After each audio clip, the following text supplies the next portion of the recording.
दोस्तों, नमस्कार दोस्तों। मैं फिर से एक नई कहानी के साथ आ चुकी हूँ। और दोस्तों, आज मैं बात करने वाली हूँ कि एक जंगल में बहुत सारे बंदर रहा करता था। बहुत सारे बंदर। और उस बहुत सारे बंदर में एक बहुत बड़ा बंदर था जो बंदरों का राजा था। बंदरों का राजा था तो बंदरों का राजा बंदरों जो भी काम करता बंदरों के राजा से पूछ कर ही करता उस राजा को। फिर क्या हुआ कि एक जंगल में आम का बहुत बड़ा विशाल पेड़ था और बहुत फलता था, बहुत ही मीठा था। फिर एक बंदर ने जाकर के सूचना दिया कि बंदरों के राजा से कि देखिए राजा साहब, अब हमारे जो आम के पेड़ हैं उस पे अब इंसान भी, मानव भी लचकने लगे हैं, ललचने लगे हैं। अब वो मानव भी तोड़ करके खाएंगे। तो फिर क्या हुआ कि जो बंदर का राजा था वो सारे बंदर को आज्ञा दिया कि जाओ और तुम सारे आम को तोड़ कर लाओ, एक भी आम नहीं रहना चाहिए। फिर क्या हुआ कि सारे बंदर गए और सारे आम को तोड़ कर लाए, एक भी आम नहीं छूटा। फिर एक घोंसले के पास एक आम बच गया था। वो आम बच गया था और उसी आम के पेड़ के बगल में एक झरना थी। उसी झरने से वो आम क्या हुआ कि पकड़ के चुग गया और गिर गया। गिर करके पानी में दहाते हुए तो इंसान का राजा नहा रहे थे। जब इंसान का राजा नहा रहे थे तो देखा कि ये क्या है। तो फिर इंसान से पूछा कि प्रजा से अपने कि ये क्या है, तुम इसे देखे हो? तो प्रजा बोला हाँ हाँ राजा साहब, हम देखे हैं इसे, बहुत मीठा होता है और बहुत ही प्यारा फल है, इसे आम बोलते हैं। फिर क्या हुआ कि वो राजा बोला कि काट करके तुम सब खाओ, उसके बाद हम खाएंगे। उसको डर था कि कहीं जहरीला फल होगा तो हम मर जाएंगे। तो इससे पहले वो अपने प्रजा को खिलाया, फिर खुद खाया। खाया तो देखा कि वाह कितना प्यारा फल है, कितना मीठा है, बहुत ही स्वादिष्ट है। फिर क्या हुआ कि वो बोला कि ये आम का पेड़ है कहाँ, इसका खोज करो। तो एक व्यक्ति ने बोला, एक प्रजा ने बोला कि राजा साहब, ये आम का पेड़ झरने के बगल में है, जंगल में। ये बहुत बड़ा पेड़ है और ये इस पेड़ के अगल बगल में बहुत सारे बंदर रहते हैं। फिर क्या हुआ कि इंसान का राजा बोला कि जाओ और वहाँ के सारे बंदरों को मारकर ख़त्म कर दो ताकि वो आम को तोड़ न ले जाए। फिर क्या हुआ कि वहाँ एक बंदर को आभास मिली और फिर अपने राजा से बोला कि राजा साहब देखिए, इंसानों का राजा ऐसे ऐसे बोल रहा है कि हम सबको मार के ख़त्म करने का वो लोग प्लान बना रहे हैं, फिर हम क्या करें?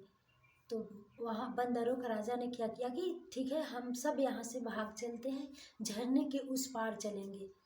फिर क्या हुआ कि झरने पर बहुत बड़ा जो बंदर था, बंदर का राजा, वो सो गया और बोला कि तुम सब जाओ, हमारे ऊपर से तुम सब गुजरो। फिर क्या हुआ कि बंदर के राजा के शरीर पर से मतलब पार करने लगा, उसके पीठ पे चढ़ते और पार करते गया। ऐसे ही पार करते करते गया।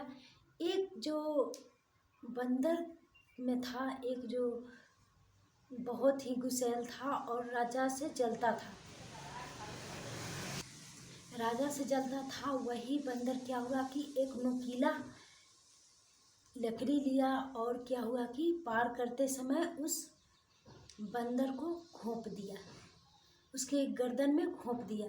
जब घोंप दिया तो वो खून से लथपथ हो गए। तब भी वो नहीं हट रहा है, बंदर को पार कराता जा रहा है। फिर देखा इंसानों का राजा कि यार, ये बंदर है और ये खून से लथपथ है, फिर भी अपने ऊपर से इस सब बंदरों को पार करा रहा है। तो एक प्रजा बोला कि राजा साहब, जैसे आप हमारे राजा हैं उसी तरह ये बंदरों का राजा है। फिर क्या हुआ कि इसको ठीक करो, इससे जल्दी। उसको माया आ गई। फिर क्या हुआ कि जल्दी इसे ठीक करो ताकि ये बढ़िया हो जाए, बहुत खून से लथपथ है।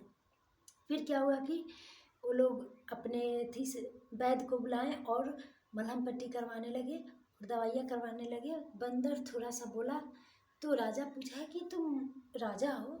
तो हाँ, हम राजा हैं। तो फिर तुम ऐसा क्यों किया? तुम इतने खून से लथपथ हो और इस सब को पार करा रहे हो। तो बंदर का राजा बोला कि राजा का काम होता है प्रजा की रक्षा करना, और हम राजा हैं तो हम अपने प्रजा की तो रक्षा कर सकते हैं।